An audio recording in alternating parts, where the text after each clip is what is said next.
कि previous year के जो क्वेश्चंस होते हैं, जो ज़्यादातर थ्योरेटिकल वाले जो क्वेश्चंस हैं, वो जो आते हैं वो केवल एनसीईआरटी की लाइंस होती हैं और कुछ नहीं होता। तो इस लाइक नीट के आपके जो क्वेश्चंस आने वाले हैं वो आपको डायरेक्टली देख करके हो जाएंगे।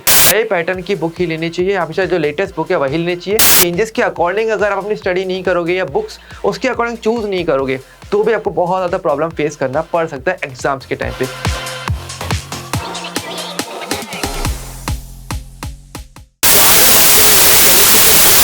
आपकी नीट प्रिपरेशन के लिए बहुत ज़्यादा अच्छी है। इन बुक्स में से अगर आपने क्वेश्चन प्रैक्टिस कर लिया है, इनकी थ्योरी अगर आपने अच्छी तरीके से कर ली तो आपके नीट के नंबर बहुत ज़्यादा रॉकेट की तरह बूस्ट मारने वाले होंगे। तो कौन कौन सी बुक्स रहेंगी, चलिए बात करते हैं। सबसे पहले मैं आपको एक बार थोड़ी क्लियर कर देना चाहता हूँ। देखो, बुक्स बहुत सारी होती हैं, बहुत सारी बुक्स हैं, लेकिन इसका मतलब ये नहीं होता कि आप हर एक बुक को लेकर के बैठ जाओगे। कोई भी अगर आपके पास आता है, कोई टीचर आपके पास आता है या कोई फ्रेंड आपके पास आता है, तो वो अपने अकॉर्डिंग कोई ना कोई बुक आपको गाइड कर ही देगा, कोई ना कोई बुक आपको बता ही देगा। तो अब ऐसा थोड़ी होगा कि आप हर एक बुक को पढ़ने बैठ जाओगे, ऐसा नहीं होता है। ध्यान रखना, एक चीज़ बहुत ही कॉमन है, थ्योरी होता है, जो कंटेंट होता है वो हर एक बुक में सेम रहता है। हाँ, थोड़ा बहुत कम ज़्यादा हो जाता है, लेकिन जो मेन कंटेंट होता है ना वो हमेशा इक्वल ही रहता है, उसमें कोई फर्क नहीं आता। तो आप बुक्स को फिक्स रखिएगा एंड जो अदर बुक्स होती हैं उनको यूज़ लेना, लेकिन क्वेश्चन प्रैक्टिस के लिए ज़्यादा यूज़ में लेना, तो वो ज़्यादा अच्छा रहेगा। तो कौन सी बुक रहेगी हमारे पास जो आपको कम से कम थ्योरी के लिए पढ़नी चाहिए? तो आपको बता देता हूँ, नीट के लिए अगर बात करोगे तो सबसे टॉप पे जो बुक आती है वो आती है आपकी एनसीईआरटी। बिल्कुल सही, एनसीईआरटी की बुक जो सबसे सिंपलेस्ट बुक होती है, जो आप स्कूल लेवल पे पढ़ रहे होते हो, वही बुक होती है असल में जो आपको पढ़नी चाहिए। ओके, मैं आपको एक सिंपल से आइडिया देता हूँ कि आपको पता है, जैसे कि आपने बहुत बार आप चाहो कोई भी प्रीवियस ईयर का क्वेश्चन देखना, आपको ज़्यादा देखने को क्या मिलता है कि प्रीवियस ईयर के जो क्वेश्चंस होते हैं, जो ज़्यादातर थ्योरेटिकल वाले जो क्वेश्चंस हैं, वो जो आते हैं वो केवल एनसीईआरटी की लाइंस होती हैं और कुछ नहीं होता।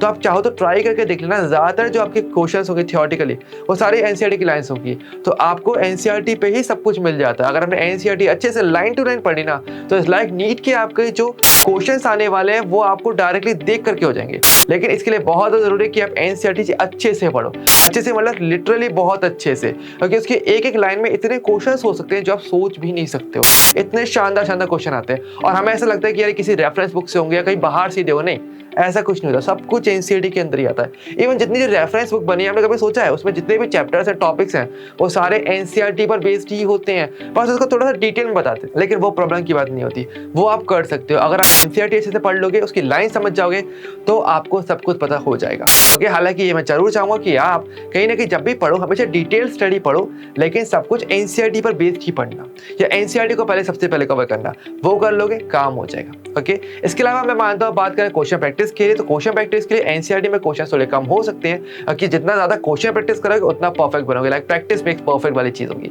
तो इसके लिए आप चाहो तो अदर रेफरेंस बुक का यूज ले सकते हो, जैसे कि आप चाहो तो एनसीईआरटी फिंगर टिप्स जो आपकी बुक आती है एमटीजी की, वो आप ले सकते हो।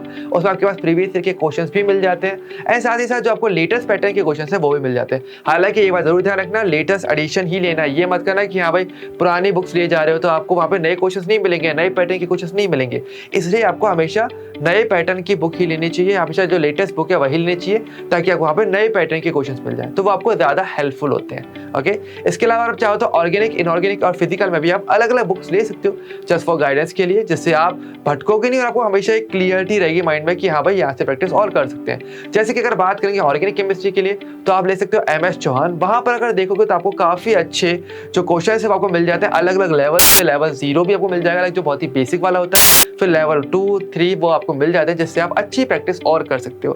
इसके अलावा अगर बात करोगे आप फिजिकल केमिस्ट्री की, तो आप ले सकते हो नरेंद्र अवस्थी, काफ़ी अच्छी बुक है, आपको बहुत अच्छी वहाँ पे जो क्वेश्चन है वो मिल जाते हैं अलग अलग लेवल्स में। आगे तो लेवल्स में करने का फायदा भी रहता है, ताकि अगर आपको बेसिक वाला पार्ट है, पहले बेसिक वाले क्वेश्चन करो, बेसिक्स अच्छा होगा, फिर आप थोड़ा लेवल बढ़ाओ और धीरे धीरे करके आप 0 लेवल से एक अच्छे लेवल पे जा सकते हो। तो ऐसे में ये जो बुक्स है काफ़ी हेल्पफुल रहती हैं। इसके अलावा अगर आप बात करते हो इनऑर्गेनिक केमिस्ट्री के लिए, आप ले सकते हो VK जसवाल। इसके अंदर भी अगर बात करोगे तो आपको थ्योरी भी अच्छी मिल जाती है और आपको जो क्वेश्चंस है वो भी अच्छे मिल जाते हैं। प्लस इस बुक में भी एक खास बात यही रहती है कि अगर आप लेटेस्ट एडिशन की अगर बुक लेते हो ना, तो आपको यहाँ पे रिवाइज चीज़ें मिल जाती है, लाइक हमेशा आपको अपडेटेड चीज़ें मिलती हैं। तो ऐसे में अगर आप अपडेटेड रहोगे तो आप ज़्यादा बेटर तरीके से पढ़ पाओगे, भटकोगे नहीं। तो ये चीज़ सबसे ज़्यादा इंपॉर्टेंट है, क्योंकि आपको पता है सिलेबस में चेंज होता रहता है या नए नए चेंजेस आते रहते हैं। तो अगर आप उस चेंजेस के अकॉर्डिंग आप अपनी स्टडी नहीं करोगे या बुक्स उसके अकॉर्डिंग चूज नहीं करोगे, तो भी आपको बहुत ज़्यादा प्रॉब्लम फेस करना पड़ सकता है एग्जाम्स के टाइम पे। हो सकता है आपका टाइम वेस्टेज हो जाए उन चीज़ों के लिए जो असल में एग्जाम में आने वाली ही नहीं है। तो ये गलतियाँ बिल्कुल नहीं करनी होती। ओके, तो जो मैंने बुक्स बताई इनको अगर आप पढ़ते हो, इन पर आप थ्योरी कंप्लीट करते हो